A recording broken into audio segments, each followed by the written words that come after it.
The first thing she did was place her hand on my chest. She didn't ask who I was. She didn't introduce herself. She didn't invite me inside. For a few seconds, she simply stood there staring at me as though she was trying to decide whether I was real. Then, very slowly, she lifted her trembling hands and pressed it on the left side of my chest. I remember holding my breath. Not because I was uncomfortable, but because I suddenly understood what that moment meant to her. Her eyes closed and tears slipped down her cheeks, and there, on the front porch of a house I had driven 3 hours to find, a mother listened to her son's heart beating again. 3 years earlier, that heart belonged to a 19-year-old boy named Noah. Now it belonged to me. My name is Sophia, and there was a time when every doctor I met spoke to me with the careful kindness people use when they are trying not to tell you how bad things really are. I was 28 when my heart began failing. Before that, I had a normal life. I worked at a small publishing company, rented a tiny apartment downtown, spent too much money on coffee, and complained about things that seemed incredibly unimportant now. Deadlines stressed me out. Traffic annoyed me. I worried about whether I was progressing fast enough in my career. Then one afternoon, while climbing a flight of stairs, I became so breathless that I had to sit down halfway. At first I blamed exhaustion, then stress, then lack of sleep. But over the following months, things became worse. Walking short distances left me exhausted. My chest felt heavy constantly. Some mornings I woke up feeling as though I had spent the entire night running. Eventually, after countless tests and appointments, a doctor sat across from me and explained that my heart was failing. I remember staring at him while he spoke, waiting for the part where he would tell me how to fix it. Instead, he told me I would need a transplant. I was 28 years old. People don't imagine needing a new heart at 28. The months that followed were the longest of my life.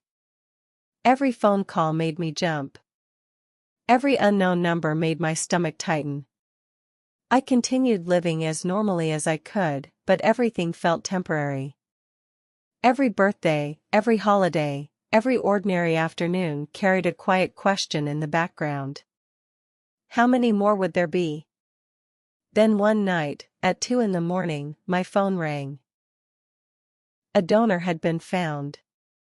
I don't remember much after that.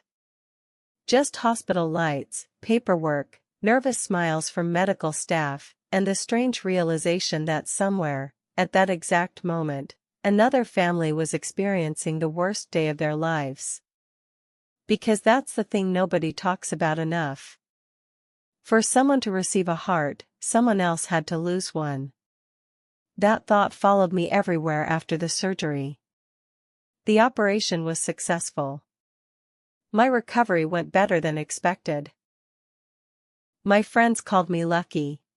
I understood what they meant, but the word never felt right because luck wasn't the reason why I was alive. A stranger was. Someone whose name I didn't even know. Someone whose family was grieving while I was learning how to live again. For months, I tried not to think about it. My doctors encouraged me to focus on recovery, and I did. I learned to walk longer distances. I regained my strength. I returned to work and gradually, life started resembling normality again. But every time I felt my heartbeat, I thought about the person who had given it to me. Who was he? What kind of life had he lived? What had he dreamed about? Had he known how many people loved him? Questions like that have a way of growing louder when nobody can answer them. Eventually, I wrote a letter to the donor's family through the Transplant organization. I thanked them for their unimaginable generosity and told them that because of their loved one's gift, I was alive. I didn't expect a response because most families never reply. Months passed, Then one day, a letter arrived. The envelope shook in my hands before I even opened it. Inside was a short message from Noah's mother. She thanked me for writing. She told me Noah had been 19 years old. She said he loved music, hated waking up early, and could never leave the house without forgetting something important. By the time I finished reading, I was crying. For the first time, the donor wasn't an idea anymore. He was a real person. Someone who had laughed and dreamed and annoyed his parents and made plans for a future he never got to see. Over the next year, Noah's mother and I exchanged several letters. She told me stories about him. How he once drove 2 hours just to help a friend whose car had broken down. How he had rescued injured animals whenever he found them. How he wanted to be a teacher. I told her about my recovery. The things I was finally able to do again.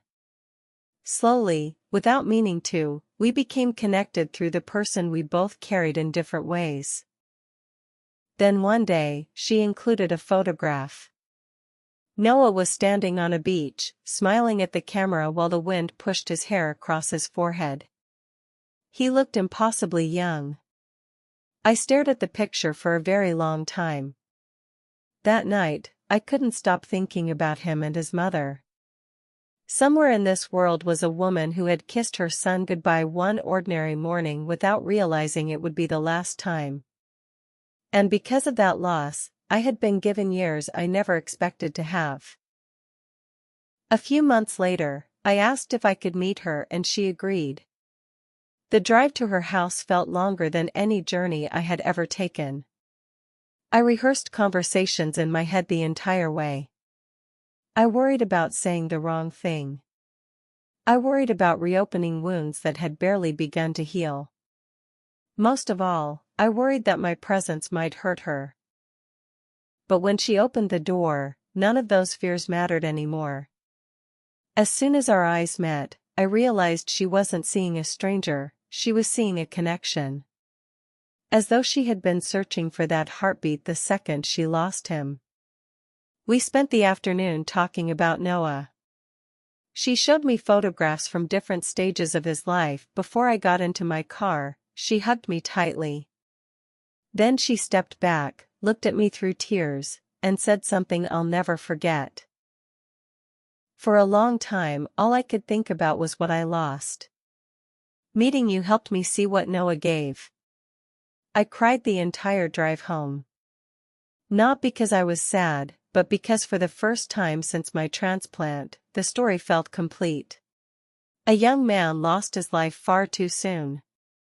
Nothing could change that. But because of his kindness, I was given a second chance at mine. And every time I place my hand over my heart, I think of Noah, his mother, and the day she found comfort in a heartbeat she thought she had lost forever.